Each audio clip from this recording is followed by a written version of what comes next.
Hi guys, it's James, and back with another video. And this one is going to be top 10 thrillers. Now we do have an upcoming top 10 for the next, one of the next, if not the next episodes of the Movie Madhouse podcast for top 10 thrillers. But none of my choices for that are going to be on this list. Those are more well-known thrillers, and as with most of the videos I do here, these are the like hidden gems ones that are still I'm still a big fan of, but they're ones that most people haven't heard of. So totally different. I made a point to for either when I was doing the list for the podcast, to make sure none of these ones were on it, because there's plenty of thriller movies to go around. I could probably make 3 or 4 different lists, although I don't know what the other 2 would be called. Just like another 10 hidden gem thrillers, or another of my top 10. Anyway, let's keep it simple. These are my top 10 thrillers. So, starting with number 10. This was a movie called What Happened to Monday. Now, it also goes by the title of Seven Sisters. It had the title during production of What Happened to Monday. They changed it to Seven Sisters, and then changed it back when they released it to Netflix, and changed it back to What Happened to Monday when they put it on Netflix. But the Blu-ray, DVD and Blu-ray, and the Blu-ray that I have says Seven Sisters, and it even comes up in the movie. But there's still a little spot on the credits down in the bottom of the, where you see like directed by, starring, whatever. It still says What Happened to Monday. So I prefer the title What Happened to Monday. I think it's more appropriate. A little bit, because the movie is basically, it's a dystopian future where they're trying to control population, so all households are only allowed to have one child. And one character, Willem Dafoe, his wife dies, and he's left with 7 daughters. They're septuplets? Yes, they're all identical. And growing up, he has to keep them hidden, so he has a false wall in the back of his apartment. He has to keep them hidden for when police or government agents do sweeps of households. And as they get older, he gives them all names. And there's 7 sisters, so he gives them names of days of the week: Sunday, Monday, Tuesday, Wednesday, Thursday, Friday, Saturday. And only one daughter is allowed to go out per day of the week. They all are given, when they leave the house, they're all given the same name. And so they're all essentially, for each of their days of the week, they're all living the same life outside the apartment. But they all have the name Sunday to Saturday when they're in. And they all look very different. They have different hairstyles, the way they dress, very different personalities. But when they leave the house, they're occupying this one identity. And one day, and it's Noomi Rapace playing all 7 sisters, does a fantastic job. Antagonist in the movie, one of the higher ups in the government, is Glenn Close. Let me see. Yeah, the mother gives birth. Let's see, I'm just saying the name of the identity is dun dun dun dun dun dun dun dun dun dun dun. Where is it? Anyway, okay, not important. It's a very like ordinary, innocuous name. Anyway, one day, Monday has gone out to do her thing, and she doesn't come back, which throws off everything, because now a different daughter, who's named after a different day of the week, has to go out on Monday. And nobody really knows exactly what each of the daughters' interaction with people are on a certain given day, so it throws everything out of whack. But there's the mystery of what happened to Monday, hence the title of the movie. Where did she go? Why didn't she come back? What is she doing? and it gets very tense, because is she dead? Has she turned on them? Or is she just missing? I'll leave the rest up to you to check it out, because I think it's very worthwhile. Either title is fine, but I prefer What Happened on Monday. Okay, number 9. Number 9 is another one that has 2 different titles. It is called Rage. It also goes by the title of Tokarev. Tokarev International, I guess. Rage. Excuse me. Here in North America. It's a Nicolas Cage movie, and it's basically 20 years ago. He had his own gang of thugs, and they rip off a Russian bagman, get a bunch of bag full of cash off him, and a Tokarev, which is a Russian handgun. And they split up the money, lay low, but it gives him enough of money to get out of this line of work, go legit, and become a prosperous member of society, which he does over the next 20 years. He has a wife, raises a teenage daughter, very respected member of society. He's put his past behind him. His thugs, the guys in his gang, he's still friends with to this day, but he's out of the criminal life. One day, parents are out. Nicolas Cage's character is receiving some honorary award for the city, and his daughter has a couple of her teenage male friends over, and they're just having a little party in the house. And she ends up getting shot. Parents come home, the boys are distraught, freaking out, and his daughter is dead. Now the boys tell them that these gang members broke in, tried to rob the place, shot her, and took off, which throws Nicolas Cage throws the family's life out the window, and he is determined, goes into a rage. He goes ballistic and wants to find out who murdered his daughter and why. And so he's going around town, reconnecting with old criminal contacts.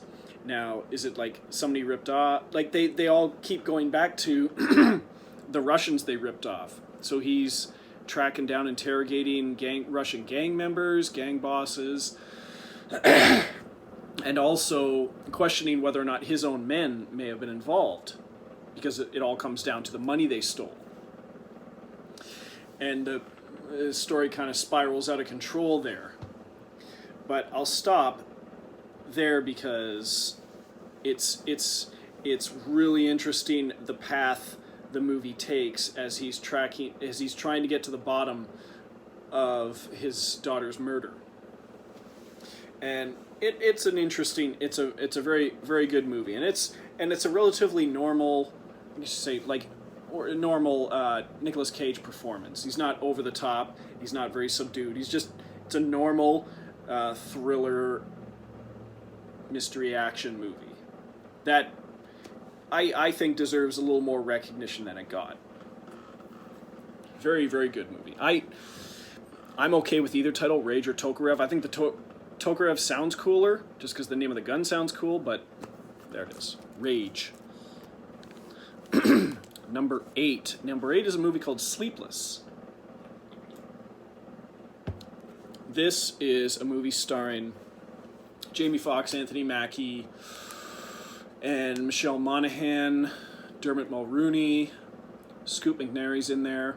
And it's basically Jamie Foxx and Anthony Mackie are cops, detectives, and they are also corrupt cops. They end up ripping off this drug dealer, and it turns out that they were transporting drugs for this rich entrepreneur guy. And they decide to get themselves assigned to the case.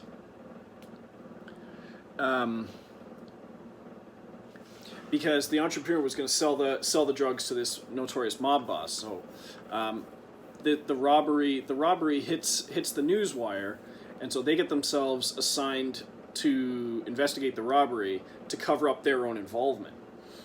The criminals find out that Jamie Foxx and Anthony Mackie were behind it, and they kidnap Jamie Foxx's teenage son. Now, he's estranged from his wife, so not only does he have to deal with these criminals and the fact that he robbed them, but he also has to get his son back. At the same time, Michelle Monaghan is Internal Affairs, who knows he's a dirty cop. Well, she can't prove it, but she suspects he's a dirty cop, and she's chasing after him while he's chasing after them. And very fast-paced, very tense movie. And I had read that it's not well liked, not even by the stars of the movie. And I don't know what went on during the production. I just know of the movie I watched, and I really enjoyed this one. I think it's really, really good. This one is called Sleepless. If you're looking for it, I believe it's in like the discount bins at Walmart from where I've seen it. I picked it up previously viewed at Family Video when that was still in St. Thomas. Anyway. Number seven is one of the Ghost House produced films by Sam Raimi. One of the horror films under the banner that Sam Raimi started, and not directed by Sam Raimi, but this one is called Stag Night. Now, it's not like the movie Stag or Very Bad Things, where it just involves a stripper dying and all hell breaks loose. It does involve a stag night because they're going out to celebrate, and they take the subway, a group of friends, and it's like Kip Pardue, Vanessa Shaw, Breckin Meyer, Scott Adkins, and they take the subway train and they make a stop at the wrong spot, and it's a subway tunnel that hasn't been used since the 70s. So they get off the train and they're kind of stranded down there. And they're trying to find their way out, and they witness these they call them transients, the basically people living under the tunnels murder a transit cop. And the transients see them and start chasing them. So it's basically, the majority of the movie is them being chased through these abandoned subway tunnels by these like psychotic homeless people. And perfect setting for a horror movie. And I thought it was really, really cool. And the main homeless person, I can't remember who plays him, but he's very, very, very good, very scary looking guy, very intimidating. Puts on a very good performance. So this one's called Stag Night. Okay. So the next one is number 6. Is called Blood River, and it is a movie by Adam Mason, and stars Andrew Howard, and the two other actors I'm not sure very familiar with them, but the main guy, the more recognizable face, Andrew Howard, fantastic British actor, and it's sort of this married couple traveling through the desert to his wife's parents, and their car breaks down, and they end up coming across this like cowboy kind of thing named Joseph, and he's a very odd individual, and the way the movie unfolds, it's sort of, there's something different about this guy, and he ends up getting them separated because he goes with the guy to get gas, and she stays behind, and then they come back and he's with her alone, and he's sort of finding out what's behind them, what's their story, and he seems like a very deeply religious guy, but a deeply religious guy who's going to punish those who have sinned in their past. and he has a bit of a sinister edge to them. But what comes out, what's revealed between the couple, their past, is almost worse. I don't want to get too far into it because there's some reveals in there that are worth waiting for. But Andrew Howard's performance alone is worth the price of admission. So that one is called Blood River. One I just found by chance. Number 5 is a movie called Solace. Another one I found by chance. I'm saying, like, wow. Movie starring Colin Farrell, Anthony Hopkins, Jeffrey Dean Morgan, Abby Cornish. Hey, I'm game. Now, I don't necessarily buy that this script was originally meant to be a sequel to Seven, where Morgan Freeman's character, Detective Somerset, develops psychic powers and uses that to solve crimes. That seems little out there. So it was repackaged as another story called Solace. And it is basically, there's a serial killer killing people, and one of the crime scenes, they show up, there's almost no evidence of how this person died except like this small like hole in the back of their head. Turns out they had cancer, they were going to die anyway, and when they show up at the crime scene, they find a note that shows a time, and the time is the exact time they walk through the door. And it turns out the serial killer knows things in advance, almost like knew they would be there, knew when they would be there, knows everything one step ahead of everyone.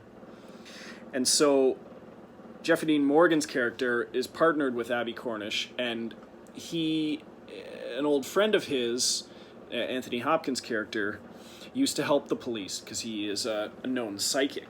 Now, Abby Cornish's character doesn't believe. She's hugely skeptical of him, and he ends up proving to her that he's the real deal. And it turns out that the serial killer, played by Colin Farrell, is also a psychic, and Anthony Hopkins believes that he's a better psychic than him. Seems to see every which way, like even further into the future than Anthony Hopkins' character can. There's one key scene that is just awesome because Anthony Hopkins meets Colin Farrell in a bar, sits down in a booth, and it's one of those like Heat where De Niro meets Pacino. It's like the two protagonists, the antagonists facing off, and he's just like, I know what you're gonna do. Any choice you make, you're not gonna kill me because I have the whole thing mapped out, like every possible situation I've already thought of. And Anthony Hopkins just takes the glass and smacks Colin Farrell in the face with it. He's just like, I didn't see that coming. I just thought it was beautiful. But I thought it was a really neat serial killer thriller with like in the hands of lesser actors, it might be just your standard B-movie fare, but I thought this was elevated by all 4 of the leads' performances. So it's called Solace. Number 4 is a movie called Freaks. And this came out just last year, a couple years ago, I think. Yeah. And it's been a thriller with a bit of a sci-fi twist to it. And it's sort of Emil Hirsch and his daughter live in the house. And he doesn't let her leave the house because there's bad men out there that may kill her. And she ends up getting out of the house and meets this old, elderly ice cream truck driver, played by Bruce Dern. And he doesn't want her to meet anybody outside the house. He's protecting her inside the house. And what ends up being revealed is that there's a percentage of the population that sort of have developed superpowers, different superpowers. It could be a superhero movie if you look at it in a certain light. And the little girl has developed psychic powers. And she, years ago, her mother, his wife, her mother, was disappeared, was taken away. You don't know if she's alive or dead. Father assumes she's dead. Daughter keeps seen visions of her in her room. Like, she looks over and there's her mother strapped to a table in like some lab, and she talks to her, and the mother can't believe she's talking to the daughter, and then the vision's over.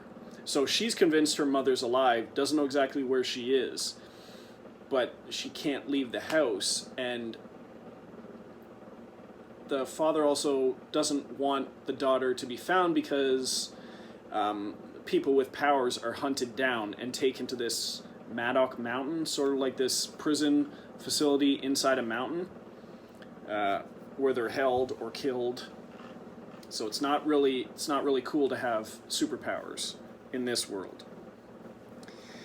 And I don't want to say too much of that, because I didn't know hardly anything about this movie before I watched it, and each little reveal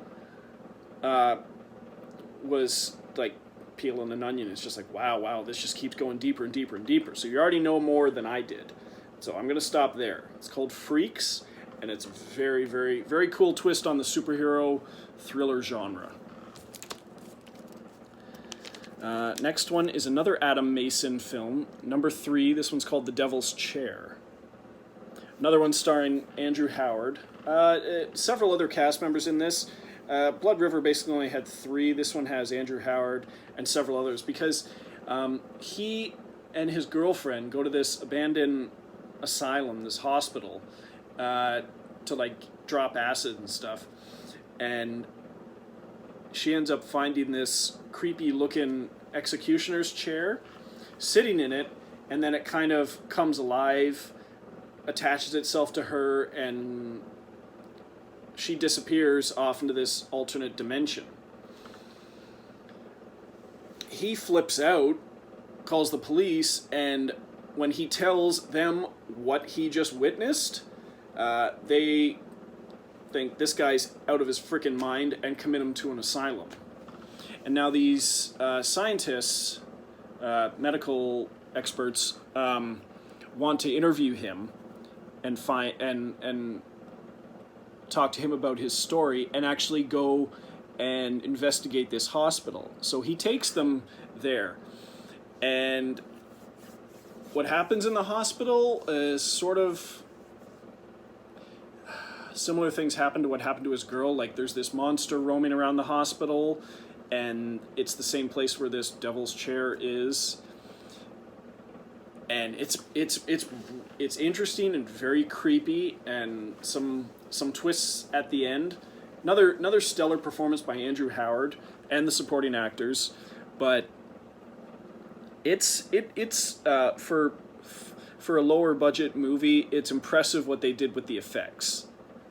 And you get an abandoned creepy looking hospital, and I'd say half the job is done, if you ask me. So it's The Devil's Chair. Number 2 is a movie called Surveillance. And this is a movie by Jennifer Lynch, daughter of David Lynch. And it was her first, this one was back in 2008, and it was her first movie in 15 years. She did that infamous movie called Boxing Helena, which was okay. But this one was really cool. It's sort of, this massacre happens. Three people end up dying, and one woman gets kidnapped or disappears, and it draws the attention of the FBI. And Bill Pullman and Julia Ormond are the FBI agents that come down to this desert town, middle of nowhere, to investigate and interview all these different individuals who were in some way in the area, or suspects, I guess. But there's something very off about these FBI agents. They're very unconventional. Bill Pullman's character is very weird, and they have a very unorthodox way of conducting business. But it's interesting because you get like the one person in the interview room, and they jump back to their backstory, and the next couple, their backstory, and how they're all connected. And then they go deeper and deeper and deeper into the story, and to try and solve this mystery. Very well done, great acting, and the cinematography was great. But it's a very well directed movie. And out of the 3 movies I think I've seen of Jennifer Lynch, by far my favorite. There was another one she did, Chained or something. I don't know. It was kind of forgettable, but this one stands out. This is one that I heard about years ago from the Rotcast, and I've only ever watched it once or twice all the way through. But it's one of those ones that I haven't needed to watch it a ton of times because it sticks with me. I will go back to it one of these days, but it's well worth seeking out if you can find it. Surveillance. And number 1, I know I've talked about this one numerous times on the podcast, but I still don't know how many people are aware of it. It's a Simon Wingard movie called The Guest, starring Dan Stevens, Maika Monroe, Leland Orser. And it's basically... Oh yeah, I talked about this one on my very first episode of the podcast movie Madhouse when I was a guest. And it's sort of... this guy, Dan Stevens, shows up on the doorstep of this family saying, like, my name's David. I served with... Like, they're distraught because their son died overseas in the military, fighting in Afghanistan. He goes, I served with your son. I was with him when he died. And he made me promise to, if anything happened to him, to come look in on you guys and make sure you're okay. And he does that, and he ends up being invited to stay for a few days because he just got out of a military hospital and doesn't really have anywhere to go yet. He's just kind of drifting around. And he becomes sort of friends with the daughter, escorting her to a party, becomes friends with the younger son, taking him to a bar. He seems like the cool older brother, but he has a bit of an edge to him. And it impresses the son and kind of frightens the daughter, and the parents are just like, well, whatever, he seems like a nice guy, he can stick around. And then these military police show up looking for him. And it's and I won't go too far into it because the movie's a thriller, an action thriller sort of, but it's presented like a horror movie. Like the title slams onto the screen. It's got very Halloween-esque music. But it sort of goes through different genres as the movie progresses, but it's largely a thriller. But by far and away the best thing I've ever seen Dan Stevens in, and it's just an incredibly cool movie. And I think another one I got to give credit to the Cinerealists again. I believe I heard about this one on their podcast, and ended up watching it shortly thereafter it got released. And oh man, blew me away. The best Simon Wingard movie I've seen. And Dan Stevens, Mike Monroe, yeah, just great across the board. This movie's amazing. It's The Guest. And that's it for this one. Thanks for watching again. I have a couple, 2 or 3 more lists lined up that I'm pretty sure are locked and good to go. I just wanted to get this one done. And it just happened to coincide with the one we're going to do with Movie Madhouse podcast, but I guarantee you that's going to be a completely different list for me. So, thanks for watching, and I'll see you soon. Toodles.